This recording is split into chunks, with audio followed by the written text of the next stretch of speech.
There's a psychological principle that makes people trust brands more, and most businesses ignore it. Let's talk about that on today's Marketing Minute. I'm Tony Wright.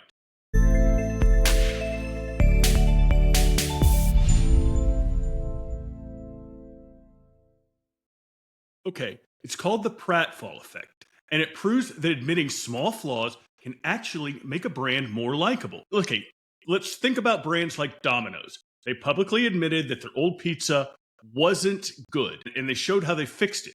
The result? A massive boost in customer trust and sales. So here's why it works. When a brand is already seen as competent, admitting a minor mistake feels more human and relatable, and that builds trust. People don't want perfection, they want authenticity. The brands that own their flaws, like Apple admitting its Maps app needed improvement, they come out stronger. Now, think about your own business or brand. Is there a small flaw you could acknowledge that would increase trust?